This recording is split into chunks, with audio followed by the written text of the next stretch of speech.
नमस्कार, IND24 देख रहे हैं आप और मैं हूं आपके साथ पायल। हमारे खास कार्यक्रम में आप सभी का स्वागत है। सबसे पहले तो आप सभी को दीपावली पर्व की हार्दिक शुभकामनाएं। तो साल भर के इंतजार के बाद फिर एक बार दिवाली का पर्व पूरे देश भर में धूमधाम और उत्साह के साथ मनाया जा रहा है। हर साल कार्तिक मास के कृष्ण पक्ष की अमावस्या तिथि को दीपों का उत्सव यानी कि दीपावली का त्योहार मनाया जाता है। हिंदू धर्म में इस पर्व का विशेष महत्व है। दिवाली के दिन माता लक्ष्मी और भगवान गणेश की पूजा अर्चना करने से घर में सौभाग्य, सुख, समृद्धि और संपन्नता बनी रहती है। तो दिवाली की पूजा को लेकर हम विशेष चर्चा करेंगे। हमारे साथ स्टूडियो में मौजूद है आचार्य डॉक्टर अरविंद पचौरी जी। पंडित जी, आपका बहुत स्वागत है हमारे खास कार्यक्रम में। पंडित जी, आज दिवाली का पर्व लोग मना रहे हैं, सभी लोग हर्षोल्लास के साथ आज दिवाली का पर्व मनाएंगे, लेकिन इस बार लोगों के मन में एक असमंजस की स्थिति बनी हुई है कि दिवाली किस दिन मनाएं, किस तारीख को मनाएं। कुछ लोग 1 नवंबर को मनाएंगे, कुछ लोग 31 अक्टूबर को मनाएंगे। पंचांग के अनुसार किस दिन दिवाली मनाना सही रहेगा? महालक्ष्मी नमः। IND24 के समस्त दर्शकों को दीपावली की बहुत बहुत मंगल शुभकामनाएं। वस्तुतः जनमानस के लिए अगर देखा जाए तो यह त्यौहार बड़ा ही हर्ष का और बड़ा ही उल्लास का और श्रद्धा का, विश्वास का, आस्था का केंद्र है।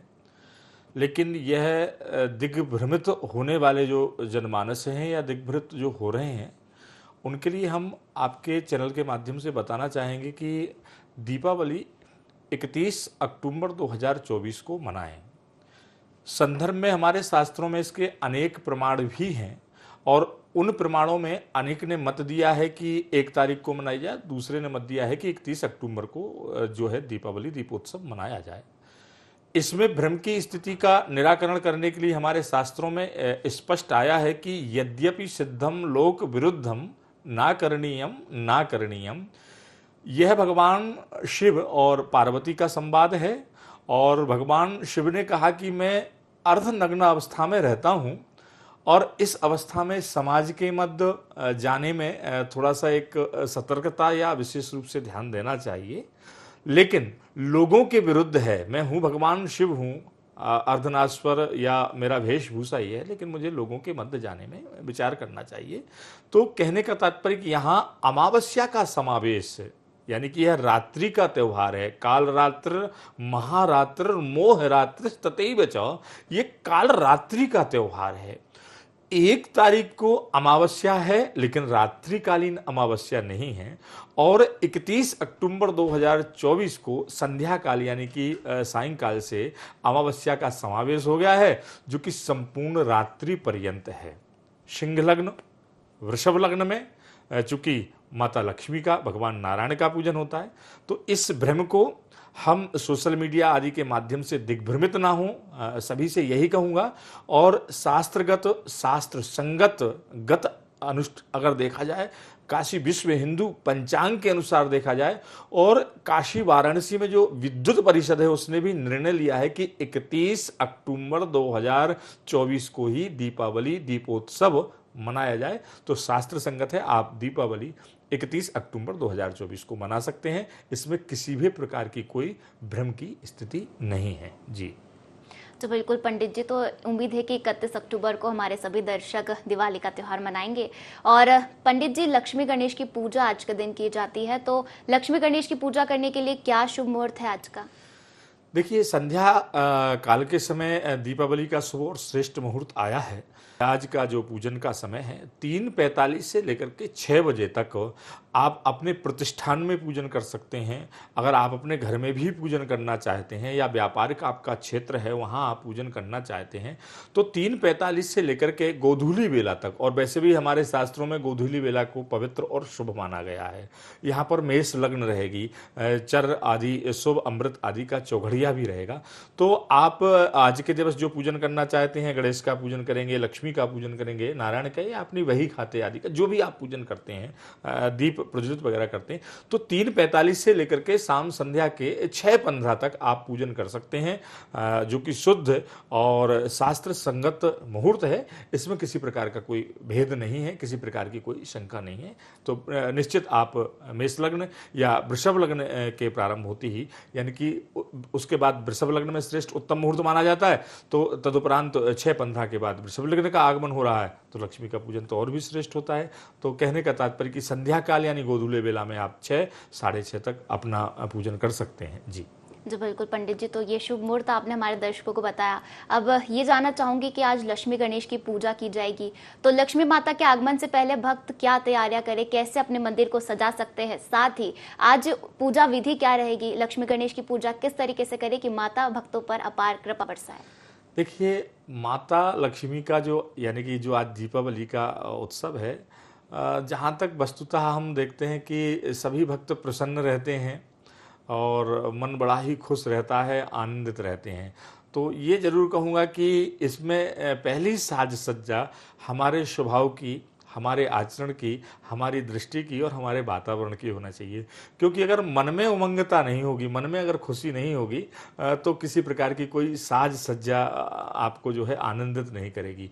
तो पहले हमारे विचारों की शुद्धता होना चाहिए। और जब आप माता लक्ष्मी या भगवान गणेश या नारायण का पूजन कर रहे हैं तो सुंदर सी चौकी या जहाँ आपका भगवान का मंदिर देवालय जो स्थापित हैं, वहाँ पर सुंदर रक्त या पीत या श्वेत जो भी वस्त्र है आच्छादित करें, यानी कि बिछा दें, बांध दें वहाँ पर, और सुंदर एक कलश वहाँ पर स्थापित करें और भगवान गणेश की प्रतिमा का स्थापन करें, माता लक्ष्मी का स्थापन करें, या जो भी आपके कुल देवता आदि हैं जिनको आप मानते हैं उनको भी आप वहाँ स्थापित करें। और उस पुंज के समक्ष एक दीपक प्रज्वलित कर दें, जो कि माता लक्ष्मी के बाएं तरफ घृत का दीपक और दाएं तरफ आप तेल का दीपक रख सकते हैं। 2 दीपक आप यहाँ पर आपको रखना है, एक सरसों के तेल का होना चाहिए और दूसरा घृत का दीपक होना चाहिए। उसके बाद आप उपरांत जितने भी दीपों की माला, जितने भी पुंज आप लगाना चाहते हैं, थाली में हल्दी, चंदन, रोली, कपूर, लवंग, इलायची, पान का पत्ता आदि आदि जो बतासा आदि जो सामग्री है वो सभी सामग्री संग्रहित करें और माता लक्ष्मी के समक्ष, भगवान गणेश के समक्ष हाथ जोड़ लें और श्री गणेशाय नमः आवाहयामि, महालक्ष्मी नमः आवाहयामि, नारायणाय नमः आवाहयामि। तो माता लक्ष्मी का आपने आवाहन किया और यह माने कि इस जो आसन हमने दी है भगवती इस पर आकर के विराजमान हो गई है। आचमन आप अर्पित करें, चंदन, पुष्प, फल, धूप, दीप, नैवेद्य जो भी आप अर्पित कर सकते हैं।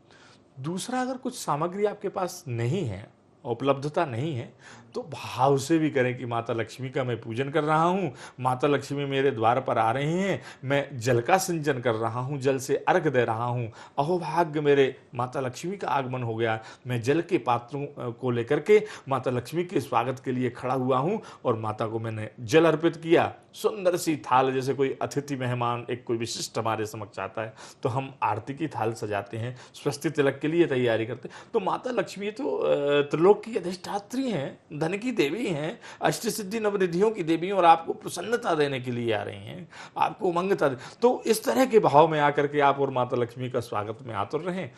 यह भाव अगर आपके अंदर आता है तो लक्ष्मी की कृपा और लक्ष्मी का आगमन, क्योंकि शुद्ध और पवित्रता के साथ आपको कोई नहीं रोक सकता, और लक्ष्मी की कृपा आप जीवन पर्यंत यानी कि 12 माह तक तो बनी ही रहेगी, अगली दीपावली तक तो बनी ही रहेगी, इसमें कोई संशय नहीं है। संशय विहंग उड़ावनहारी, कितना भी बड़े संशय हो लेकिन आपके मन में विचारों में पवित्रता है और भाव है तो माता लक्ष्मी की कृपा को पाने से, कृपा प्राप्त होने से कोई नहीं रोक सकता आप पर। जी बिल्कुल पंडित जी, तो ये हो गई पूजा विधि लक्ष्मी गणेश पूजन की। अब मैं आपसे ये जानना चाहूंगी कि माता को भोग में सबसे अति प्रिय क्या है, आज के दिन क्या भोग चढ़ाएं? हाँ, यह वस्तुतः बहुत ही सुंदर प्रश्न है कि माता लक्ष्मी को क्या चढ़ाएं। माता जो लक्ष्मी है उन्हें श्वेत भी बहुत पसंद है कह सकते हैं, और पीति भी बहुत पसंद है। लेकिन माता लक्ष्मी के लिए पायस, आज के दिवस आप विशेष खीर बनाएं, दुग्ध से मिश्रित जो भी आप खीर अगर भगवती को अर्पण करते हैं लक्ष्मी को, तो खीर आप बना सकते हैं। बतासा अगर आपके पास है, लाई अगर आपके पास है तो वो भी माता लक्ष्मी के लिए अर्पित करें आप। और जिसे कहते हैं कि धनिया के जो दाने होते हैं, पीले पीले होते हैं, वो दाने भी धनिया के आप माता लक्ष्मी के लिए अर्पित करें। सरसों के पुष्प भी आप या पीत पुष्प भी आप माता लक्ष्मी के लिए चढ़ाएंगे, क्योंकि पीता क्रुद्धेन ताता, भगवती इन पीत पुष्पों से बहुत प्रसन्न हो जाती है, आनंदित हो जाती है। और अगर आपको मंत्र आते हैं तो मंत्रों का उच्चारण करते हुए आप चढ़ाएं, और नहीं आते तो महालक्ष्मी नमः पुष्पम समर्पयामि। नरियल यानी कि श्रीफल, बतासा, खारक आदि आदि जो 5 प्रकार की जो विशेष विशिष्ट होता है वह भी भगवती को चढ़ाएं। दूध से माता लक्ष्मी का स्नान कराएं। जल और केसर युक्त पायस भी आप भगवती को अर्पित कर सकते हैं। यानी कि आपके पास जो उपलब्धता है, जो व्याप्त है, वह माता लक्ष्मी के लिए पर्याप्त है, उसमें प्रसन्न हो जाएंगी। तो जो आपकी सामग्री है, आप पुष्पों के रूप में, सामग्री के रूप में, भोग के रूप में, मिठाई मिष्ठान्न जो भी हैं, उन मिष्ठान्न को भगवती को चढ़ाएंगे तो भगवती की कृपा आप पर होगी। यानी भगवती तो भाव की भूखी है, श्रद्धा की भूखी है, आस्था की भूखी है। और आस्था, दृढ़ता और विश्वास अगर आपका भगवती के चरणों में लग गया तो भगवती तो स्वतः आप पर प्रसन्न ही रहेंगी। और आज के दिवस तो भगवती बहुत जल्द प्रसन्न होती है, क्योंकि उनका पृथ्वी पर ही वास होता है। पृथ्वी पर ही अपने भक्तों के, अपने सनातनियों के जो बंधु हैं, उनके यहाँ ही भगवती अपने घरों घरों में जाकर के देखती कि मेरा भक्त खुश है या प्रसन्न है या दुखी है, तो हमारी आपदा, विपदा और दरिद्रा को हरण करने वाली हैं। मनशः काम माकूतिम वाचः सत्यमसीमहि। भगवती हर मनोकामना को धन के रूप में आपकी पूर्ण करेंगी और आप पर कृपा बरसाएंगी। माता रानी को जो भी श्रद्धा और विश्वास के साथ चढ़ाया जाता है, माता रानी उसे ग्रहण कर लेती है और अपार कृपा अपने भक्तों पर बरसाती है। पंडित जी, अधिकतर लोगों के मन में संशय रहता है कि लक्ष्मी गणेश की पूजा इस दिन साथ में क्यों की जाती है, इसके पीछे क्या पौराणिक महत्व छुपा हुआ है? देखिए, वस्तुतः अगर देव काल में देखा जाए, और जहाँ तक भगवान शिव के यहाँ जो संतान के रूप में भगवान गणेश हैं, और ये गौरा के पुत्र हैं, और जब ये गौरा के पुत्र हैं, इन्होंने अनेक वर्षों तक माता लक्ष्मी में पूजन किया, जो कि नारायण हैं, अधीश हैं, यानी कि स्वामी हैं, और सभी नारायण की साधना करते हैं। लेकिन त्रिदेवों में ब्रह्माणी के यहाँ भी पुत्र नहीं है, सभी के यहाँ मानस पुत्र हैं, माता लक्ष्मी के यहाँ भी पुत्र नहीं है। जब त्राही त्राही मच गया तो इन समस्त देवों ने, जब भगवान शिव और भगवान गणेश के अंतःकरण में दोनों में युद्ध हुआ, और भगवान गणेश के ऊपर कुपित होकर के भगवान शिव ने उनके जब शीश को अपने धड़ से अलग कर दिया, ये थोड़े विस्तारित कथा है, जब कर दिया तो माता जो है पार्वती बहुत क्रुंधित हो जाती हैं और क्रोधित हो जाती हैं। और माता पार्वती ने तत्काल श्राप दिया कि त्रिदेवों के यहाँ किसी के यहाँ संतान नहीं होगी। तब भी त्रिदेवों ने माता गौरा से आकर के प्रार्थना की, और माता लक्ष्मी ने एक घोर तपस्या की, कठिन तपस्या की, लेकिन उन्हें फिर भी पुत्र रत्न की प्राप्ति नहीं हुई। भगवान नारायण ने कहा कि इस असंभव को संभव कर सकती हैं तो कैलाश पति की जो अर्धांगिनी है माता गौरा, वही कर सकती हैं। उस समय क्रोध में होकर के माता गौरा भी समाधि में लीन है, और लक्ष्मी पहुंचती हैं और विलाप करती हैं और कहती हैं कि तुम्हारे विलाप का कारण क्या है। तब पूर्ण व्यथा अपनी बताती हैं कि मेरे यहाँ संतान की कामना के लिए, मैं पुत्र की कामना के लिए यह कठोर व्रत किया, लेकिन मेरी कामना पूर्ण नहीं हो रही है। तब माता गौरा ने वरदान दिया कि मेरा जो पुत्र है आपके पुत्र के नाम से आज से पूजा जाएगा, और आपके समक्ष पूजा जाएगा और जाना जाएगा। आज के दिवस ही यह कठोर तपस्या, और माता लक्ष्मी को जो सतयुग में वरदान प्राप्त हुआ था, तब से ही लक्ष्मी और गणेश का पूजन, कभी लक्ष्मी की गोद में बैठे हुए होते हैं, और कभी भगवान बाएं साइड गणेश बैठे होते हैं और दाहिनी तरफ लक्ष्मी जी बैठी होती हैं, क्योंकि यहाँ नारायण का पूजन होना चाहिए, लेकिन लक्ष्मी और गणेश का पूजन विशेष रूप से होता है। तो उसी दिन से पुत्र और माता के रूप में लक्ष्मी और गणेश का पूजन प्रारंभ हो गया। वस्तुतः अनेक कथाएं हमारे शास्त्रों में मिलती हैं, लेकिन मुख्य कथा का बिंदु और सार तत्व यही है। उसी दिन से, यानी कि आज के दिन से ही विघ्नों के हरता, विघ्न नाशन करता भगवान गणेश, जो रिद्धि सिद्धि के दाता हैं, और अष्ट सिद्धि नवरिद्धि के साथ माता लक्ष्मी के साथ आज के दिन पूजा जाता है। और जो लोग आज के दिवस प्रसन्नता के साथ, क्योंकि हर एक माता चाहती है कि मेरे पुत्र को यश प्राप्त हो, और आज जो गणेश का पूजन करता है, लक्ष्मी स्वतः प्रसन्न हो जाती हैं, और गणेश का जो पूजन करे तो लक्ष्मी प्रसन्न होंगी, लक्ष्मी का पूजन करेगा तो गणेश प्रसन्न होंगी। इसलिए सभी भक्तों ने मिलकर के आज के दिन लक्ष्मी और गणेश का पूजन किया, और सभी की मनोकामनाएं पूर्ण हुई। और उसी समय से जो कठोर तप किया था, जिससे त्राही त्राही मची हुई थी, लक्ष्मी ने अष्टसिद्धि नवनिधियों को प्रदान किया। जितने भी विघ्न आ रहे थे समस्त विघ्नों का भगवान जो है नारायण और भगवान गणेश ने समाप्त किए। उस उत्सव में भी दीपावली के दीपपुंज, दीपों की थालियां, घर घर द्वार द्वार दीपोत्सव मनाया जाता है, बड़ा ही उत्साह माना जाता है। यह भी एक सार गर्भित कथा हमारे शास्त्रों में श्रवण करने को मिलती है। जी बिल्कुल पंडित जी, और कहा जाता है कि खील बताशे अगर हम पूजा में ना चढ़ाएं तो पूजा अधूरी मानी जाती है, भोग अधूरा माना जाता है। तो खील बताशे चढ़ाने का पूजा में क्या महत्व है? देखिए, खील बतासे जो मिश्री और शक्कर से, क्योंकि ईसत सहास ममलम परिपूर्ण चंद्रो, कहते हैं जब भगवती ने यहाँ भ्रमण किया था और इस धरा पर भूमि पर भगवती के जो आगमन का कारण है, तो खील जो होती हैं वो पीत वर्ण के होते हैं, पीते होते हैं, और बतासा सफ़ेद वर्ण के होते हैं, श्वेत वर्ण के होते हैं। और शक्कर या की जो बनती है या शक्कर की जो उत्पत्ति होती है वो ईख यानी कि गन्ने से उत्पत्ति होती है।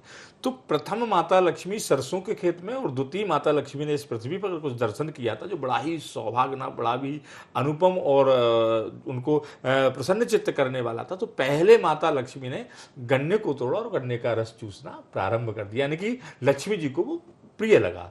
भगवान ने देखा कि लक्ष्मी क्या कर रही हैं, बड़ी ही विह्वलित हैं और बड़ी ही आनंद में डूबी हुई हैं।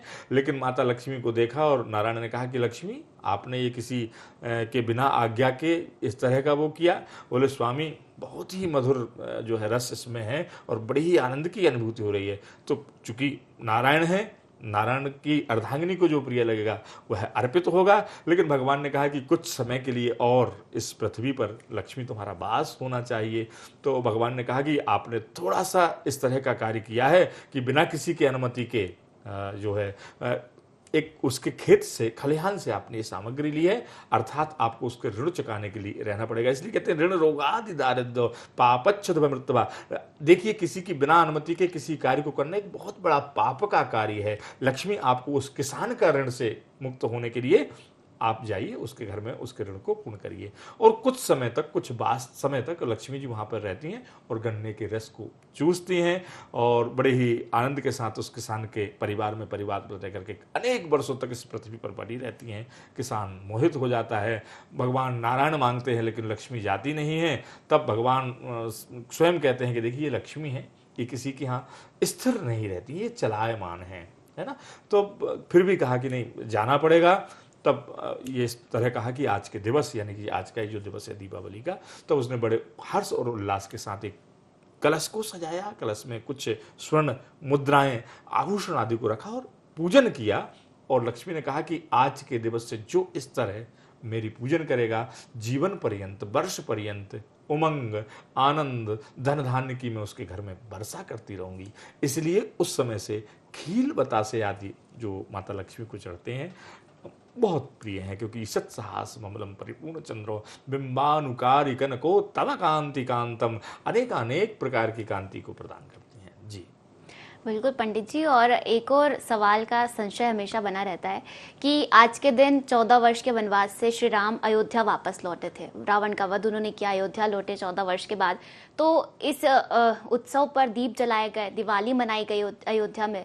लेकिन फिर अयोध्या में जब दिवाली मनाई गई तो फिर आज के दिन, दिवाली के दिन, लक्ष्मी माता और गणेश जी के पूजन का क्या महत्व होता है? देखिए, अगर आपके घर में, आपके परिवार में अगर उमंगता नहीं है, आनंद नहीं है, धन है लेकिन प्रसन्नता ही नहीं है, वहाँ की प्रजा, जो अयोध्या की प्रजा थी, वह अपने राजा के बगैर शून्य थी। जिस तरह मंदिर कलश के बगैर शून्य होता है, मंदिर दीपक की रोशनी के बगैर शून्य होता है। और यहाँ पर बहुत प्रकार की कथाएं आती हैं। एक, भगवान राघवेंद्र सरकार ने रावण पर दिग्विजय करने पर, अयोध्या वापसी पर राज पदकारी को अधीनस्थ हुए, इस उपलक्ष्य में भी दीपावली का। द्वितीय है कि बलि से मुक्त इस भूमि को भगवान वामन के द्वारा किया गया, तो आज के ही दिन बलि से मुक्त किया। यह भी एक दीपावली के उत्सव का मूर्त है। दूसरा, नरकासुर भौमासुर नाम का जो राक्षस था, जो बड़ा ही आताताई था, जो कि माता भगवान कृष्ण की जो पत्नी है, भगवान कृष्ण की जो अर्धांगिनी है सत्यभामा, उनके द्वारा उस नरकासुर को उद्धार किया। यानी कि अगर कथाओं में देखा जाए तो अनेक अनेक प्रकार की कथाएं यहाँ पर सुनने को मिलती हैं। आज के ही दिवस माता दुर्गा यानी कि कात्यायनी ने महिषासुर आदि नामक जो दैत्य था उसका भी मर्दन किया। तो यहाँ अनेक युगों की अनेक कथाओं की शुरुआत आज के दिवस में होती है कि यानी श्री से हीन देवताओं को श्रीयुत पद प्राप्ति हुई, यानी कि भगवान राघवेंद्र राजा के रूप में अयोध्या की समस्त जनता जनार्दन को हम सभी को प्राप्त हुए। इस उपलक्ष्य में सभी उमंगता के साथ दीपोत्सव मनाते हैं। ऐसी अनेक हमारे शास्त्रों में कथाएं हैं जिनका प्रमाण हमें प्राप्त होता है। इसलिए एक जब उत्सव का जब माहौल होता है, आनंद का जब माहौल होता है, तो हम खुश तो होते ही हैं, प्रसन्न तो होते ही हैं, आह्लादित तो होती हैं, लेकिन जो हमारे घर में आता है यानी माला लक्ष्मी आती हैं तो हम उनकी आरती करते हैं। राघवेंद्र सरकार आए, हमने उनकी आरती की। जब दिग्विजय हुए तब भी हमने उनकी आरती की। तो और फटाके आदि भी फोड़ते हैं, एक दूसरे को परस्पर उपहार भी देते हैं। तो ये प्रसन्नता के जब उमंगता का विषय होता है, यह सब करते हैं, तो इसलिए दीपोत्सव मनाना चाहिए और उमंगता के साथ, प्रसन्नता के साथ सभी को शुभकामनाएं भी प्रदान करना चाहिए। और हमारे प्राचीन या ग्रामीण अंचल में आज भी वो प्रथाएं हैं कहीं भी, क्योंकि दीपावली अमावस्या है, बहुत अंधकार रहता है, लेकिन दीपकों का प्रकाश की किसी के जीवन में दीपक अंधकार ना रहे, प्रकाश ही प्रकाश दे। दीपक ज्योति परब्रह्म, दीपक ज्योति जनार्दन। इसलिए चाहे वो जल भरने का स्थान हो, वहां पर भी दीपक रखा जाता है।